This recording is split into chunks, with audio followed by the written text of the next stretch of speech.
and welcome to Endome's Long Beach, our November program. My name is Paula Cohen. I am president of Endome's and also a senior attorney with Legal Aid Foundation of Los Angeles, working in our domestic violence clinic in the Long Beach courthouse. Please join me in welcoming Dr. Wendy Ashley. Hello. Thank you all so much. It's really an honor to be in a room full of such fantastic, accomplished people.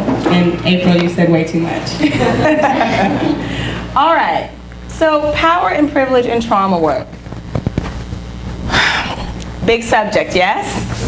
Yeah, all right, let's just dive right in, okay? So let's just talk. I know you guys are all trauma experts, so I don't want to minimize your knowledge base. But what did I even bother to tell you about myself? Do you need to know about who I am? Do you want to know who I am? Let me stop and tell you that before we start jumping into trauma. That seems traumatic. My name is Wendy Ashley. I'm an assistant professor at Cal State Northridge in the social work department, where I've been for 6 years now. Prior to that, I've had a private practice for almost 10 years. I've worked in community mental health, including basic mental health stuff, DMH contracted stuff, DCFS. I've worked pretty much everywhere over the past almost 20 years. I've been a licensed clinical social worker since 1998, and I've had my doctorate since 2006 in clinical psychology.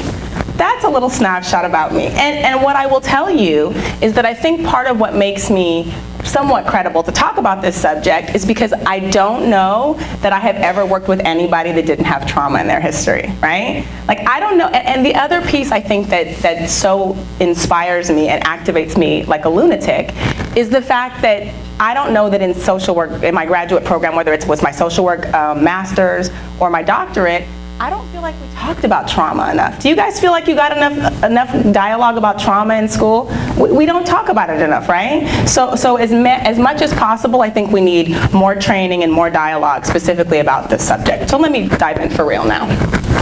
Okay, so SAMHSA describes traumatic experiences as dehumanizing, shocking, or terrifying, singular or multiple compounding events over time, often including betrayal of a trusted person or institution and loss of safety. Now, I'm starting the presentation with the experience of trauma to highlight the vulnerability of trauma survivors. When people feel unsafe, betrayed, dehumanized, or terrified, it is really challenging for them to form the interpersonal relationships that are the foundation of most of our treatment methods. It is imperative that as helping professionals, we challenge ourselves to identify and address the issues of power and privilege in trauma work so that we can facilitate healing and avoid re-victimization. Now, again, I know you guys are all trauma experts, but I'm just going to run through a basic list of types of trauma. It includes physical, sexual, institutional abuse, responses to combat, neglect, intergenerational and historical trauma, experiences with violence and natural disasters. Now, you all know, as much as I do, that this is not an inclusive list, right? There's so many more types of trauma. But what I want to highlight is that in addition to the basic traumas that we see every day, there are tons more types of traumas that are invisible, right? And so we may be treating more than the traumas that bring clients to our programs. Okay. One of the things I want you to keep in mind is that a lot of the folks that you're working with may be survivors of multiple traumatic events or circumstances by the time they come to your doorsteps.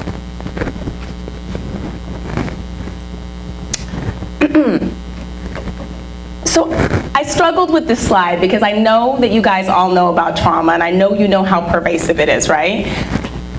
But I really like this. I like these slides because they remind me of just how pervasive trauma really is in the work that we do. By the time a child is 18, the probability is 1 in 4 that they will have direct contact with interpersonal or community violence. Fast forward into older adulthood, and some of our most current 2013 research reflects that approximately 90% of older adults experience 1 or more traumatic events. So we're talking about 25%, which is a huge number for kids, 90% of older adults. Wow, right? These numbers are more than mere statistics.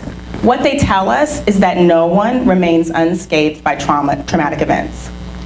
Trauma, for sure, has a devastating impact on individuals, right? It profoundly impacts our physical, emotional, cognitive, and social development.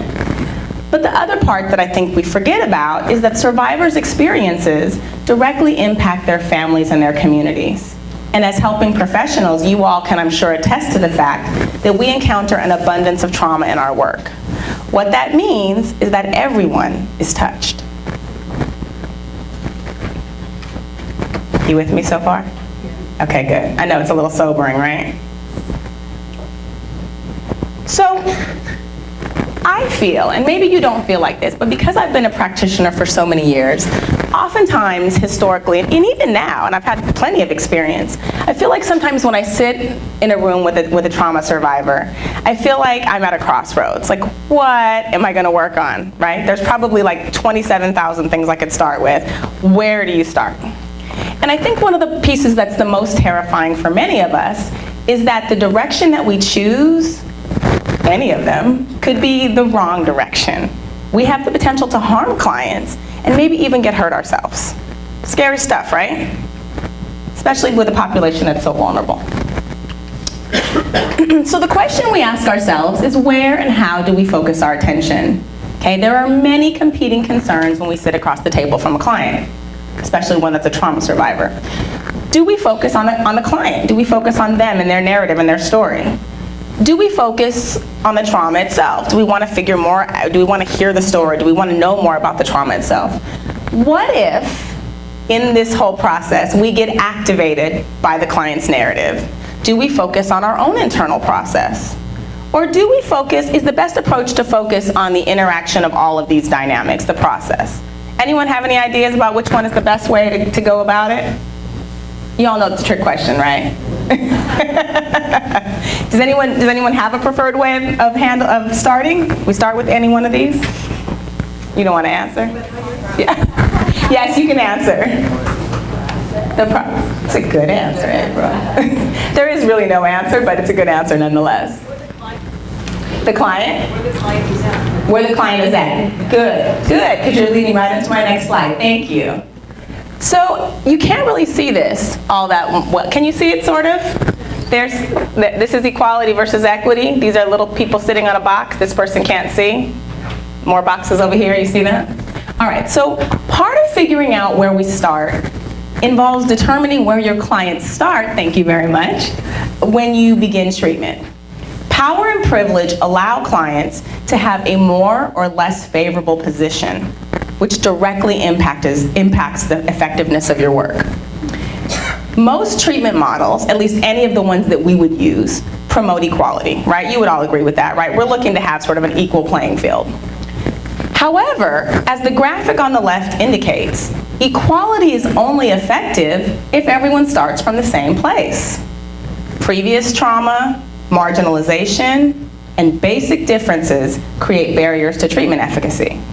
Ensuring equity allows clients to both experience the equality that we're striving for and also benefit from our service provision.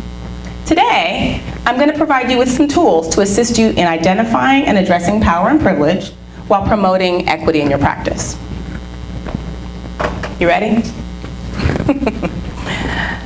Tool number one, diversity. What is diversity? I'll give you a hint. It's not a wrench. What is diversity? You guys gotta loosen up, come on. You know it's trauma. Yes. Excellent, excellent. Anyone have a different answer? It's good, right? It's a good answer, yes. Essentially, diversity is about differences, right? It's how we're all different and unique. Great. You recognize these, yes? These diversity factors, these are probably the ones that they listed when you were in school, or those of you who are in school are probably talking about them all the time. Here are some of the more common diversity factors that most of us are familiar with and that we talk about with clients on a daily basis. Sex and gender, gender identity, race, culture, ability, religion, spirituality, nationality, sexuality, and class. Of course, this is just a small list, there are many more.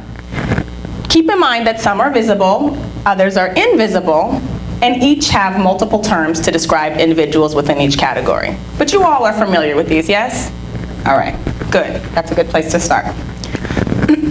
Okay, so we want to move a little bit beyond just the basic diversity factors, right? It's great that we know all those things, but I'd like you to consider these as more than just diversity factors. You can also refer to them as socially constructed identities. And we call them that because these labels, these titles, these categories that separate people are a man-made concept, right? These are something that societies have. Like if you go to different countries, they don't necessarily look at people the same way. This is really a very US-based categorization system. So these are societally based, societally implemented labels. Now, the thing to keep in mind is that the categories themselves are not a bad thing. It's not a bad thing to say, you're white, I'm black, you're male, I'm female. It's not a bad thing to say that. It's when you start saying it's better to be this or worse to be that, when there's a value attached to the label, one is good, one is better, that's when there starts to be a problem, right? So the differences themselves, we don't want to get freaked out by the fact that there's differences. Everybody's different. But when we start to ascribe value, then there becomes problems. Yes? Yeah. Passing is up there because one of the things that happens is when we start to say, you're better than this person because you're this and they're that, but if you're in a group, so let's say, for example, we're talking about, can I just use you since you're sitting here? Okay, so let's just say, are you Caucasian? Can I go with that? Okay, so you gotta ask, right? You don't know what we are. So if we start to say that it's better to be white than it is to be black, let's just say we put that out there and there's that value. But even though I'm in a different category, if I have more white qualities, okay, if I have more features that make me more like white, perhaps I'm better than other black people who don't have those same qualities. Okay, this happens in every single group, which is where the issue of passing comes out, right? Well, whoever is closer to the better, more favorable dominant group, some people get better treatment for that, okay? Only reason I'm bringing it up is because you need to know that passing is an issue for a lot of groups, all right? Thank you, by the way. There are visible and invisible identities, right? Oop, this breaks all the time. You can't see all these. Yeah, you can see the color of my skin. You can't see my sexual orientation, right? You can't see my gender identity. You can't see all of them. Please know, and I know that you know this, if I said this to you at any time, you would of course agree with me, but I think in real life, in the way that it happens day to day, is not the same as when you read a piece of paper. Conceptual versus real are not the same thing. I know that you know that all the black people in the room are not the same, okay? Or all the white people in the room or all the men are not the same. But the truth is that it is easy to start lumping people into categories and expecting this is what gay people are like. This is what black people are like. What we need to remind ourselves is that not only is there diversity in the room, but there's diversity within each group as well. Of course, no one is just one thing, right? Wouldn't it be sad if you were just sort of labeled as one thing? You're a woman, and that's all you are, right? You're white, and that's all you are, right? We experience multiple identities at one time, and I'm going to talk a little bit later about what intersectionality means. When I was in graduate school and we were talking about diversity, and I have to tell you, I graduated in 1995, and so one of the things they were still saying when I graduated was we need to talk about cultural sensitivity. Do you guys remember cultural sensitivity? Remember cultural tolerance? Remember those kind of words? That's old school. So these days they don't use those words anymore. They talk about cultural competence. They talk about cultural humility. That's like the newest sexy thing to say. But what you need to know from this is that we're not ignoring these differences, okay? That's not what we're doing in our work today. We're accepting, we're recognizing, we're celebrating, we're validating. We're not being colorblind. That's really archaic, antiquated thinking, and it's not gonna get at some of the issues we're talking about today. Okay? Cultural humility, look it up, it's super sexy. Okay. So why do you need this tool? Well, all of us, and you look around the room, all of us carry a lovely, unique blend of diversity factors, okay? I've always said this, when you sit in a room with a client and you have a trauma on the table, it is never about the two of us, and it's never just about this trauma, right? We have your diversity stuff, you have my diversity stuff, all of this other stuff is floating in the room. You don't have to address it, but it's still there. It really is the proverbial pink, or fuchsia in this case, elephant. I couldn't find a pink elephant, I don't know why. All right. Tool number 2, privilege. What is privilege? It's not a hammer. All right, what is privilege? Anybody? Unearned benefits. Now, are you looking at my slides? You did? Because that was the first. Stop it. That's awesome. You win a gold star. Yes. You know, actually, I've done this slide before, and I would say at least 60–70% of the time someone says unearned benefits, so that's awesome. Great. We look back at those diversity factors, right? You don't pick those out. You don't pick what color you're born as. You don't pick what gender you are. You don't pick those things, right? If you get benefits for having them, it's not something you earned. It's just who you are. You don't work hard to get these things. Okay? Privilege is also invisible. It's also what we consider normal. Okay. Anyone want to take a crack at what that might mean?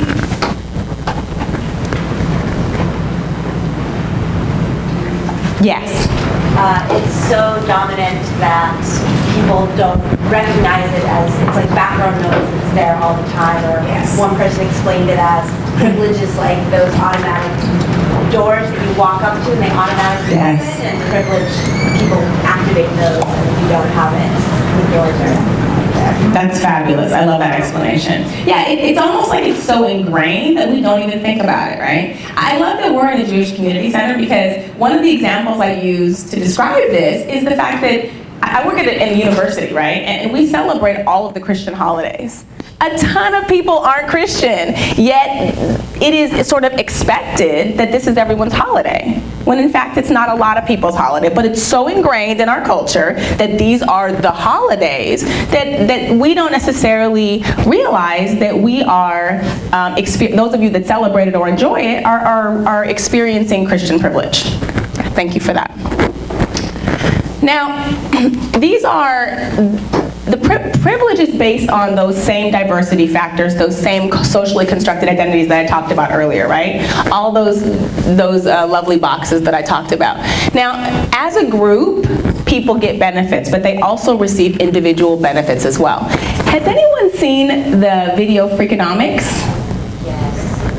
Who said yes? It's good stuff, right? Stop it right now. You should go look at it. So in Freakonomics, it's a documentary, and it's pretty humorous, actually. You might enjoy it. Those of you that have students or are just interested in privilege, Freakonomics is great to take a look at. So in one of the segments in Freakonomics, these folks conducted a couple of research experiments in which one of them, in particular, they took two people, right? Two people who, on paper, were exactly the same, like had the same identical resume, right? And they had these folks apply for apartments, and they had them apply for jobs. Now, mind you, exact same resume. The only difference was the name, okay? One of the persons had a name like, I don't know, a basic name like Mark Smith, an American name. And the other person had a more ethnic name, okay? What do you think happened when those two competed against one another to apply for apartments or jobs? Any ideas? You can't answer because you know. Overwhelmingly, the person with the more American name got callbacks. And as a matter of fact, when the person who, like, it was crazy, like they would show the person with the more ethnic name calling back, they would have just called the more American sounding and not gotten them, the place would still be available, and they would say, oh no, it's been rented, oh no, it's not available. Like blatant discrimination, okay? Frightening. And a great example of how individually we get benefits based on privilege, even if we're not aware of it. My favorite example of privilege is like Kim Kardashian, right? You guys all know who Kim Kardashian is. I mean, the girl works hard. Don't get me wrong, I am kind of a hater that way. But the fact is, she was lucky enough to be born with a beautiful face and a perfect life, and I just think it's not fair. Just gonna put that out there. But I'm not angry about it. All right, I'm gonna keep it moving. Good, you're lightening up a little bit, we're good. Okay, so what I want you to think about is that even though we're talking about sort of privilege and how it benefits certain people, privilege can change depending on the context, right? What is privilege in a corporate environment may not be the same privilege that one has like in a domestic violence shelter, okay? But if you were to look at each of these slices of the pie and answer, now I want you to do this just really briefly and answer, I'm gonna ask you each one and I want you to answer which one you think is more privileged, what would you say? So between male and female, where's the privilege? Heterosexual and bisexual? Black and Latino? Ah, everyone always pauses with this one. Take a guess. Oh, mixed reviews. Children and childless? Catholic and atheist? Single and married? I hear the same answers all the time. This one always messes people up though. Yeah, when I made it, I thought people would always say Latino, but it's often a mixed one. Good, okay. So even though these things change contextually, what I'd like you to pay attention to is the fact that everyone automatically had an answer. And almost consistently, it was the same answer. So even though contextually things change, we all have some common understandings of who is more privileged than others, right? But why do you think it is that we care? Like, why do we even care about this? Who cares, right? Let's ignore it. Let's go to breakfast instead, yes. Unless you're a minority. Unless you're a minority? Unless you're the minority. Like, you only care if you're the minority. You only care if you're the one who wasn't chosen. Well, I noticed it more like, I noticed rejection. Sure, good. Did you want to add something? Yeah, I think it maintains the status quo, and I think Yeah. it's a way to maintain the power the way it is, and it's cross-cultural. Yes. All those privileges are maintained across the world in the same Yeah. level and Yeah. Yes. I just wanted to add that I feel like even though privilege is talked about as something good, I actually think it really harms people in the privileged category to be trained, to be taught that some people are less human or less worthy. I think you're right. I mean, I don't think the people that are privileged, when they have to sit in a room with people who are not, ever feel good. But you're right. I think that if you're in a position of not having it, it looks like a good, fabulous thing. But you're right. It doesn't necessarily end up feeling good for anybody. Yes. And I think there's a distinction when you talk about two groups, Black and Latino, that have been historically discriminated. Yes.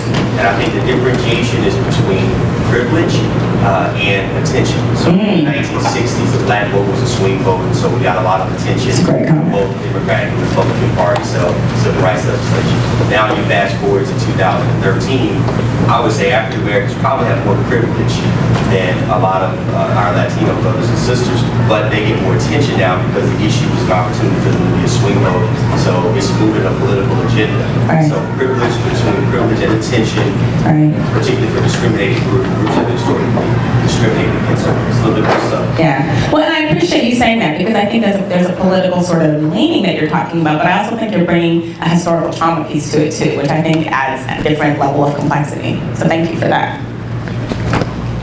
So here's the matrix of oppression. A little bit detailed. Take a moment, enjoy it. One of the reasons why we care about privilege is because privilege divides people. In addition to maintaining the status quo, it divides people into categories that range from desirable to hated. One of my favorite terms in life is cisgender. Do you all know what cisgender is? I didn't until like a year ago, and now that I know it, I want to tell everybody. So, cisgender is one of my favorite terms because it's the perfect example of what privilege is.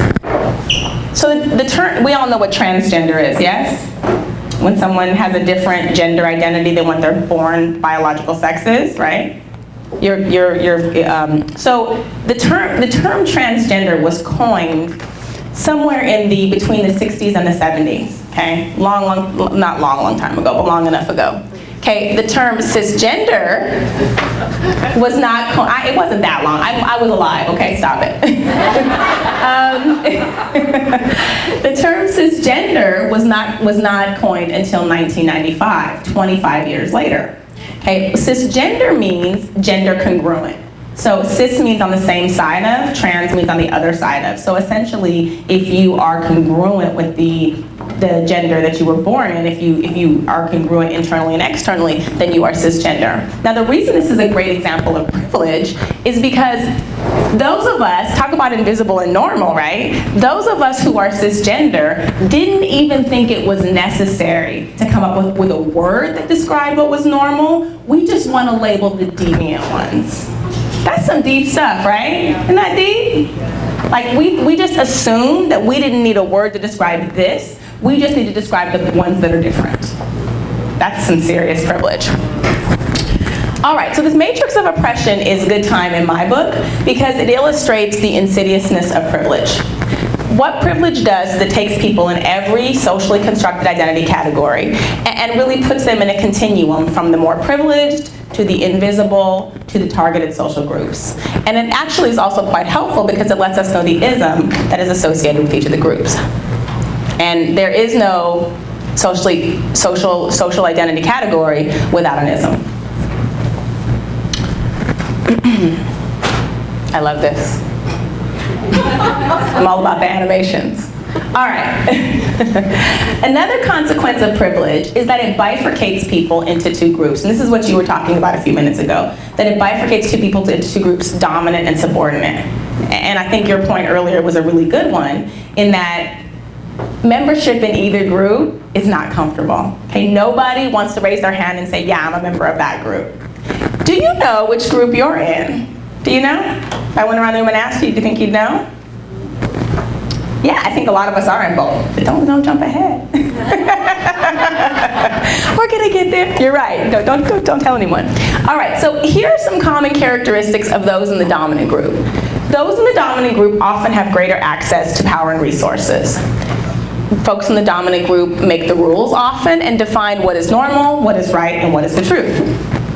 Many people who are in the dominant group are unaware that they are in the dominant group and they're unaware of the privileges they hold.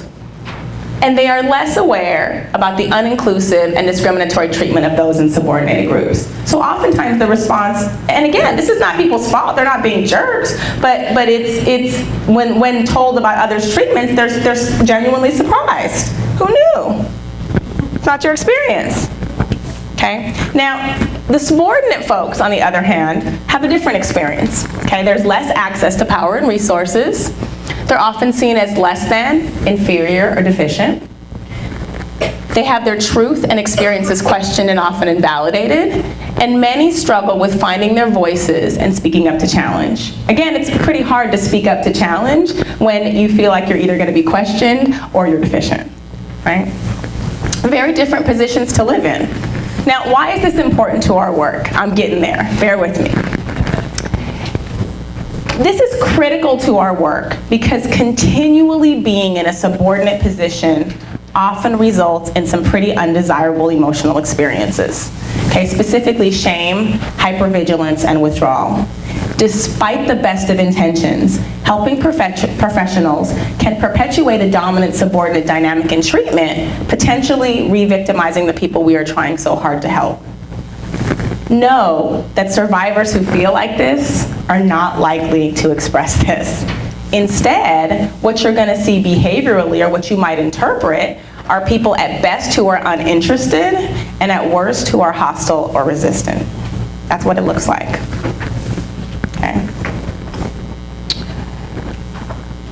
So why do you need this tool? Well, in addition to all the other reasons I've just given you, privilege adds a level of depth and complexity and often clarity to the work that we're doing with trauma survivors. If you understand the power dynamics that are facing your clients, you and your agency and your systems, you are more likely to be able to provide effective service delivery. It's pretty critical, actually. All right, so it would be nice if we could just put this in a nice little box, right? You have privilege, you don't. You got privilege, you don't. Like, you know, just sort of package it up nicely. Oh, look, you're in a subordinate group. Let me help you out. Oh, you're in a dominant group. But it's not like that, right? We're all different. There's no nice little even boxes. And I think your comment earlier speaks to this, right? That we all have a little bit of both. Well, that leads us to our next tool, which is intersectionality. Do you like that it's a level? That's good times, right? Huh? I like the word. You like the word? It's fun stuff, right? Do we know what intersectionality is? This is one of those, again, a new sexy term. Do you know what it means?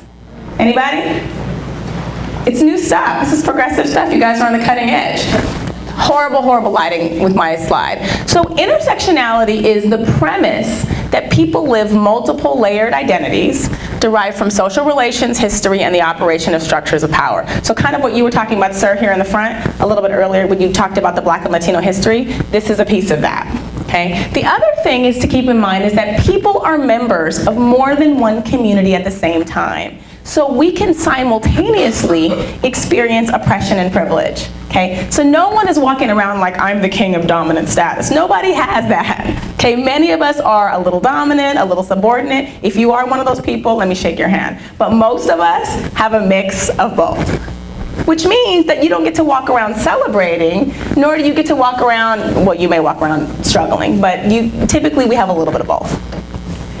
Now, on paper, this sounds delightful, right? It makes sense, you can fit it into your frame of reference, but what the heck do we do with it, right? I used to hate this about school, when they would describe these fantastic they would have these great diversity lectures, and then I would be like, okay, so now what do I do with it, right? What do you do with it in practice? Well, let's talk about what we do with it, okay? Part of the challenge in managing power and privilege in trauma work is really identifying the nuances of each of your clients' intersectionality. So I'm going to use myself as an example on how to map out people's intersectionality. Look, there I am. So if you were to start to talk to me in any more detail, you would find out a few things about me. You already know that I'm Black. You know that I'm a woman, maybe. I'll tell you if you don't. I'm cisgender, heterosexual, postgraduate education, and I have some disabilities. Okay? Those are things you would or would not know about me. Now, once you've engaged clients and you learn a little bit about their identity factors, it's helpful to take a look at where they hold privilege and where they don't.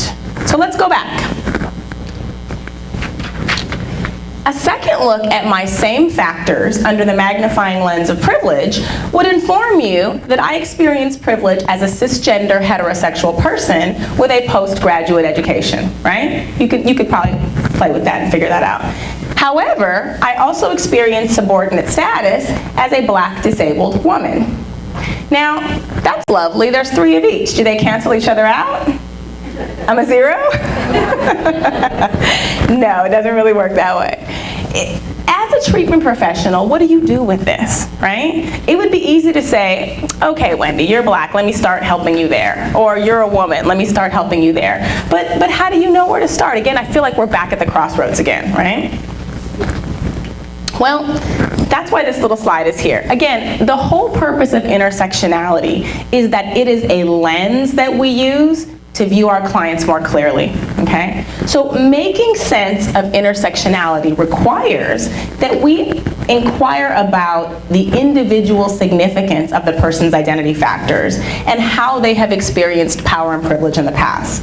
So we need to ask people, what's important to them as a person and what's important to them in the situation that they're currently in? Both are relevant, right? So I'll give you a real life example. That's not exactly real, but roll with me.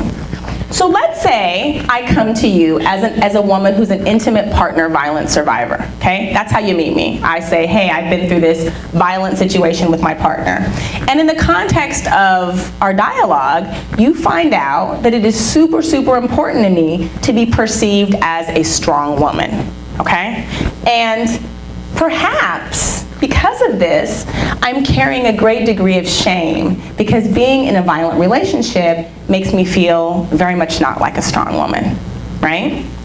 And perhaps, Paula, I'll use you. Let's say I'm sitting across the table from you, right? And perhaps, because I am a black woman, perhaps I'm carrying an additional level of shame because I think you're gonna judge me as another one of those violent black couples, okay? Now, both of those factors are relevant, but you would have to ask me about them to learn about them, okay?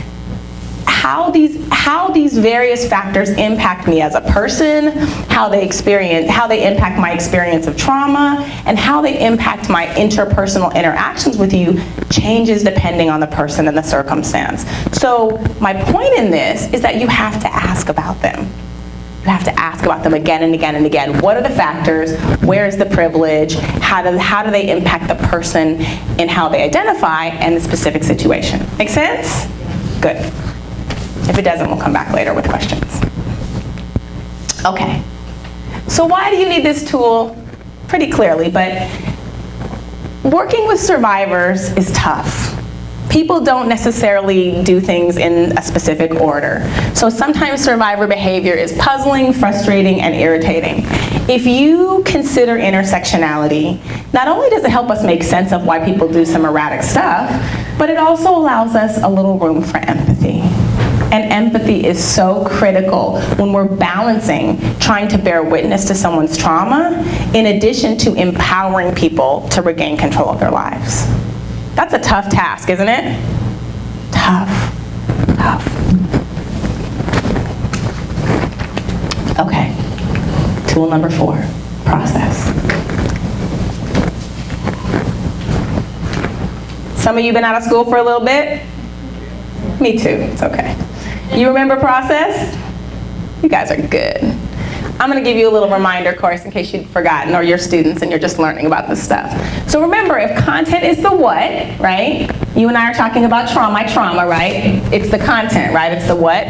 Process is the how. So it's all those other things that are swirling around, right?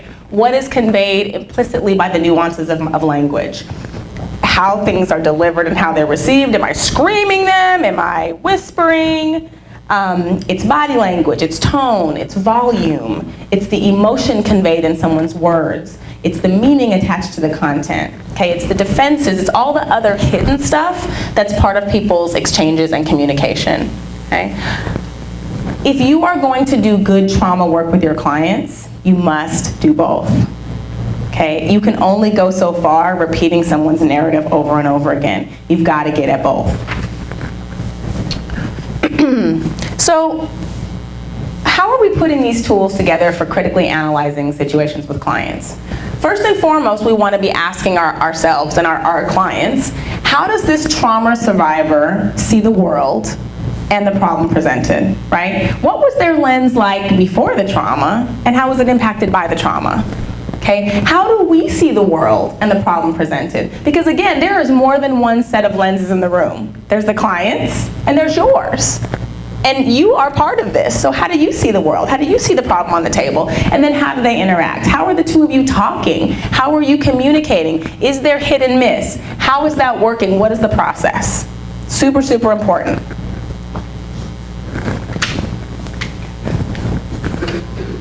And of course, why do you need this tool? Oh, who saw that coming? All right, why do you need this tool? So you can only get so far with the other 3 by themselves. People know their diversity. So if you sit across the table from me and you say, I see you're a black woman, okay, that's not that helpful. If you repeat that information to somebody with nothing behind it, it can feel condescending and disrespectful. Okay, if you are aware and if you use process, you will have a little bit more space for deeper exploration of the presenting problems and dynamics. Really, what I say across the board is that process gives you room for depth. And to be honest with you, my experience has shown me that you need to have that depth if you're going to help people heal. All right, now we've come to the fun part. How do we navigate intersectionality dilemmas in trauma work with clients? What do we do? What are some things that you need to take with you to know how to manage this stuff?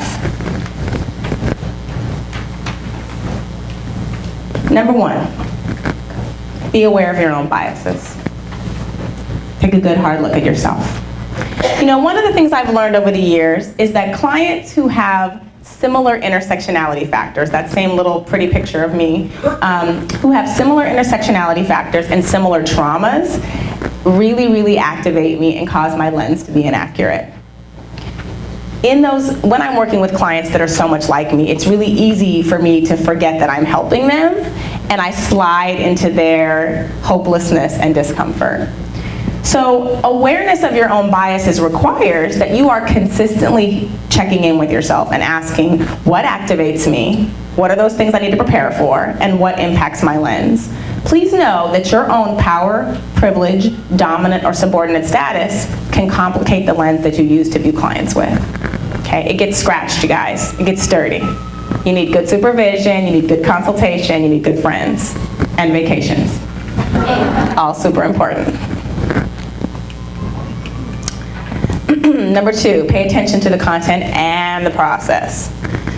As I mentioned previously, the most effective trauma work really does include both content and process. One of the things that I've had to learn how to do in my practice is listen with my ears to the content and to simultaneously pay attention to the process, which I have to tell you is an art and has taken about 15 years to hone. If you pay attention to both content and process, like I said, it allows greater depth in your work with clients, and it also provides cues regarding the work you may need to do in your own recovery. You know, I don't want to minimize the fact that most of us are adults, most of you, I think you all are adults. By the time you reach adulthood, the likelihood is that most of us have had some type of trauma ourselves. So know that this is going to get activated by the clients you work with. Part of this process means, in addition to working with your clients, that you're working on yourself. One of my clients, I had a woman who I worked with for a few years, a woman of transgender experience. After a couple years of working together, she started to disclose trauma that was related to being outed. She had been outed by some people in her neighborhood before she was actually ready to be seen as a woman. She was still sort of figuring it out and sort of playing with it a little bit alone.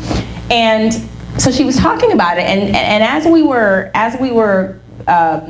dialoguing about this, she started to get increasingly agitated and uncomfortable. And I started to wonder, like, is there more to this than just the trauma? Like, there seemed to be a little bit extra to it.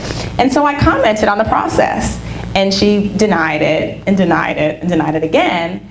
And then after quite a bit of dialogue, she expressed some concerns that I wasn't going to be able to understand her because I was a genetic girl and not a girl like her. And for us, unearthing this cisgender privilege dynamic was one of the most critical elements to our later success in our work together. Okay. And it was funny because after that, she started calling me Gigi, which is genetic girl, which I thought was the funniest thing ever. And it was a hoot, like we laughed about it. But had we not talked about that, there wouldn't have been room for that kind of depth. Gigi, fun stuff, right? I kind of look like a Gigi, right? I could be Gigi. All right. This is one of my favorite ones, find your courage. We really have to consistently remind ourselves that the clients that we work with are some of the most courageous people on the planet, aren't they? It takes a lot of guts to come talk to us about the stuff people have experienced.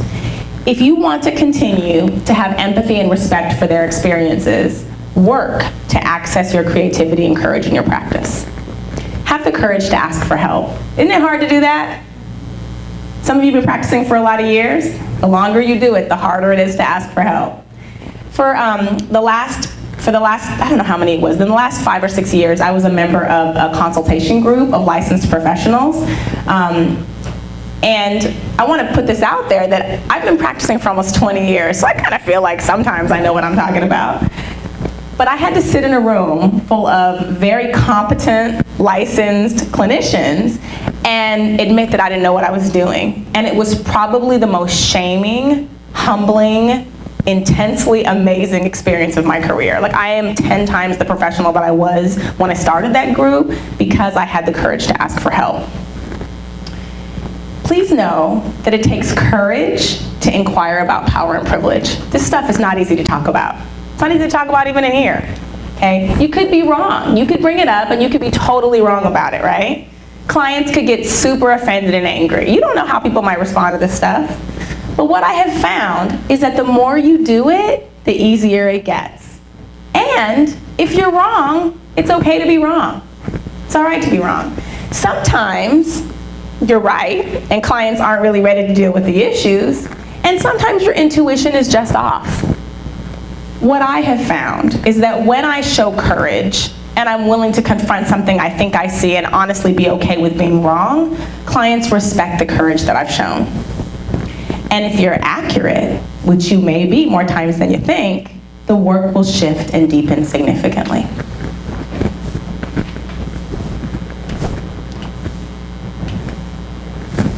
The last one is address process. As I've said so many times today, it's never easy to address process. It's uncomfortable to the clients, it's uncomfortable to us. So one of the things you can do to prepare yourself is anticipate discomfort. Prepare for it. If you can link it back to content, what you will find is that the experience becomes much more valid and relevant for your clients. Keep in mind that process is often intertwined with power and privilege issues. One of my favorite examples is I worked with a 12-year-old foster girl for about 3 years who had some of the most serious sexual abuse I've ever seen. And I worked for DCFS for a number of years. I've seen a lot of sexual abuse. But this girl had some of the most significant abuse I've seen. She had neglect, she had child abuse, she had tons of abandonment, just lots and lots of trauma. So one of the things I found is that it was really tough for her to talk. And so we did a lot of, I thought of you, we did a lot of art therapy to try to give her a nonverbal method of expression, right? Like I wanted her to have a way to engage that didn't require her to talk. Especially because so many people have trauma that occurred before they were verbal. Like everyone isn't always able to access, you know, the ability to verbally communicate. What would happen is, and sometimes it would be awesome. She would, you know, create these pieces and have some expression and, you know, whatever. But sometimes it would go horribly wrong. Like she would start to create something and she would like destroy it, like, you know, stomp on it and, you know, all kind of destruction. Other times she would start to do something and then she would like start drooling. Like literally, she would just like look at me and just like drool. And I have a thing about drool, let me tell you, and once she found that out, she would like do it doubly. Or she would like pass gas throughout the whole session and just be like, ah, which 12-year-olds do, I get that, but it was a whole nother deal. Now, here comes the process part. I feel terrible for this 12-year-old girl, okay? She's African American. I don't want to make her feel worse about herself. I don't want to, you know, what if I'm wrong and I'm making her feel bad by pointing out these terrible things that I'm uncomfortable by? What if it's my own issue? I waited weeks, months to address this stuff, and I couldn't take it anymore. We weren't getting anywhere. So finally, I asked her, what is happening inside of you that makes it so tough to sit here with me? What's happening? And it took a long time for us to wade through this. But one of the things she was able to say, and she didn't say it this way, but what she did essentially say was something would happen where she would have a flood of unworthiness and disgust and anger. It just happened and she couldn't take it. And so what we started to do was we started to slow down the pace, and we talked about, and so we started to identify what the signs were. When is it coming? When do we know the flood is happening? And when we could figure out what it was that was causing the most discomfort, we were able to come up with some strategies where she didn't have to tell me, but she could show me it was coming, and I could respond to her. Again, this is a kid who people weren't responding to. This is a kid who was invisible. This is a kid who felt terrible about herself. So, in the end, if me being able to hear her, me being able to slow down, me being able to use the process to manage the content, made the treatment environment more equitable and allowed me to make the activities I was using more effective. So it's this kind of stuff, while it isn't necessarily something easy and tangible, it changes the way you work. I believe in it. I'm ready for questions now.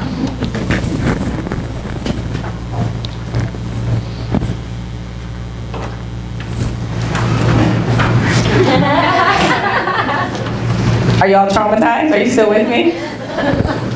Oh, want to pass the mic? I feel like reality show host. It's fun. You're nothing like Phil Donahue. By the way, this is Stacy Pyre was my field instructor when I was in graduate school, my MSW program. It's actually not true. You were? Now I'm a liar. You were too for like 5 minutes. Go ahead. Exactly, 5 minutes, and then I left to go to Cal State Long Beach, and I didn't have the privilege of teaching you. But you got here anyway, look at that. My question is regarding the Gigi Yes. issue. Your client, did your client make that assumption? And did you validate that assumption? Or did you acknowledge that it was an assumption and leave it open, or how did that go? Because you can't tell. Sorry. Yeah, no, you can't tell. And I work quite a bit with the trans population. I do a lot of work with the trans population. I have no problem disclosing early on. And one of the things I find is that my clients often will ask me, like, do you have experience with this? Like, and the first question is, do you have experience with this, generally and vaguely? And then it's like, have you gone through it yourself? And so I am very open about the fact that I don't have trans experience, just because I want people to feel safe and know that I'm honest. So it wasn't an assumption, she knew, but I don't think until that, and this was like a year and a half into treatment, like I don't even think she was aware that this was an issue for her until we started getting into the trauma piece. And then it became, I think it felt like a barrier between her really being able to openly disclose. So yeah, it's a good question, yeah. You don't want the mic. I noticed you didn't use the word oppression in your presentation. Except for the matrix. Yeah, except for the matrix. Yeah.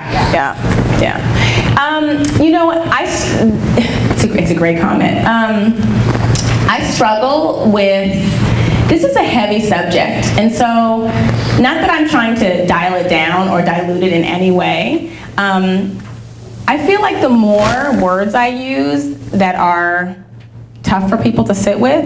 You know, I'm talking about privilege, which is uncomfortable enough. If I start talking about patriarchy and oppression and, you know, start using the isms, I think it's harder for people to be, and I'm not saying that you guys wouldn't be, but historically I have found that people shut down after a while. So I try to keep it as, it's a really good comment, I try to keep it as palatable as possible, focusing on the things that I think I want people to learn the most, which is why the matrix of oppression is in there, but yeah, it's a great comment. You shouldn't have worn these heels. Doing too much.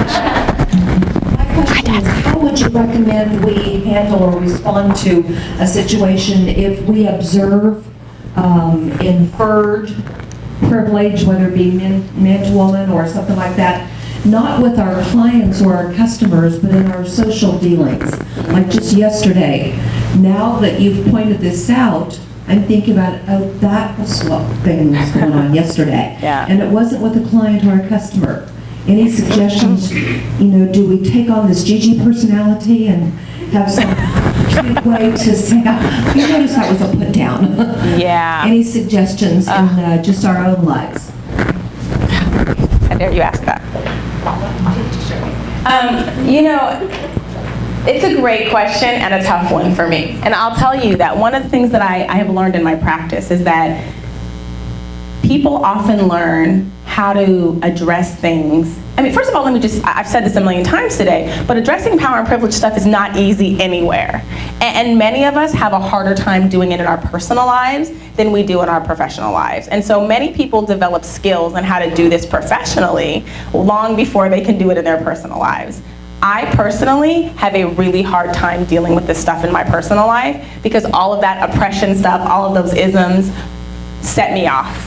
And I get activated, and then I get angry, and I'm no good to anybody. So, I mean, for me, the way that I manage it is that those issues, when they come up in areas that are less offensive to me, those are the areas I tackle. So, like, I have no problem talking about male privilege. I have no problem talking about cisgender privilege. I have no problem doing that in my real life. Like, I sat at we had a Super Bowl party, a few years ago. No, it wasn't even a Super Bowl party, it was a family party. And one of our family members made a comment about, I don't know if you remember that last Super Bowl where they had the Volkswagen ads and everybody was like dressed in, did they have Jamaican or blackface, or I don't know, it was something horrible like that. And a couple people in my family were like, oh, that's no big deal. And I was like, really? I think it's a huge deal. And they were like, oh no, it's just funny, they're making fun, haha. And I was like, yeah, it's easier to make fun when you come from a privileged position.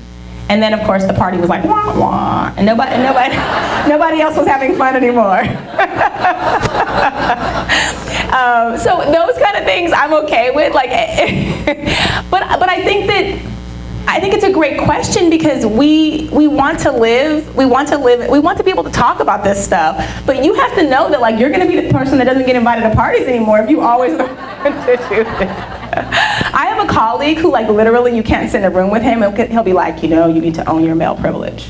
You know, you need to own that right now. This is an example of patriarchy. Like, he does that and he's right on, but nobody likes him anymore because he's like Debbie Downer. He's the privilege police. I'm gonna start calling, I'm gonna make him a badge. That's awesome. So, I mean, I think you have to find the place, just like with the other stuff, you have to find a place in your life where you feel comfortable doing it. There are areas for me, like if you start talking about, you know, me being biracial, or you start talking about, you know, whatever. There are a couple areas in my life where I get so upset that I can't even talk about it. So the ones that I do, I try to, but my suggestion is that you start trying. Even if the only thing you do is identify, that sounds a little bit like privilege. Even if you start doing it benignly like that, although that's not that benign, I think there's a long series of steps though between identifying what you see and being the privilege police. There's a lot of room between that. Does anyone have a hand up? No? Yeah. You need the mic? Yeah. Okay. Go ahead. So there is so much emphasis on the tools and understanding their traumatic experience. And there's a lot of work that goes into that. It's not easy to get to through intersectionality, through diversity, through process, to go deep enough to understand what's happening in that traumatic experience. My question is, what does healing look like? It may be a case study by case study basis, but give me an example of what healing looks like once that's been decided. Well, just the only thing I want to say, sort of contrary to what you said, is that I care about the trauma itself, and I'm a fan of people. I don't want to ignore the trauma. I'm not an excavator, so I don't believe that I have to go back and get what is that thing called? I never know the name of that. What is it? Jackhammer. Ever since I had kids, pieces of my memory are gone. I'm not a fan of like taking it and jackhammering and digging it up. One of the things I really do a lot with my clients, I really work with them on how their trauma impacts them in the present, or what things come up for them every day. So I feel like part of the reason for and I'm gonna get to your question, but part of the reason for using the power and privilege stuff, the intersectionality stuff in treatment, is because people actually feel seen in a different way, and you get at more than just the most recent trauma. You get at like historical trauma, you get at all that stuff. I have a client that I'm seeing now. I've probably been seeing her for about, I probably shouldn't use her because I'm not done with her, but I think. I'll use the Gigi girl since I talked about her a little bit. So when I first started seeing this girl, the Gigi girl that I was talking about, the woman with transgender experience, she was still living as a male when I first met her. It took her 3 months to be able to say more than 3 words to me in a session. And she was coming twice a week, 3 months. She cried the entire session. She couldn't even get out what the issue was. It took that long. She had art, back to art again. She brought her books, she brought her drawings, and then she was able to talk about. So I'm showing you what the front end looked like. Fast forward 1.5 years to the Gigi piece of it.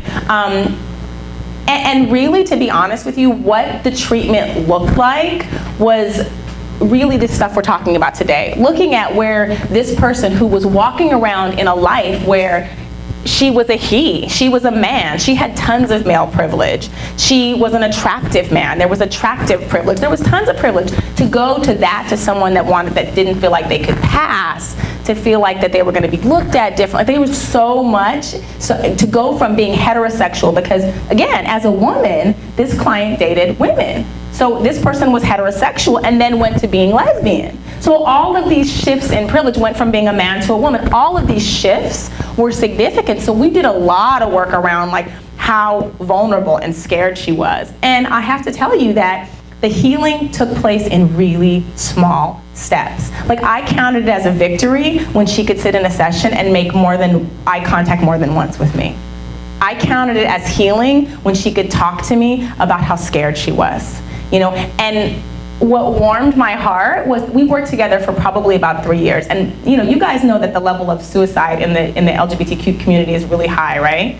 This is a girl whose family owned guns, that a couple of times when her family tried to buy her off and tell her that they would give her money if she wouldn't do this anymore, she would like put guns in her mouth. Like she was very suicidal. So when the suicidality shifted, when she started going on hormone therapy, like when she actually transitioned and began living as a woman and like laughed in session, that to me was healing.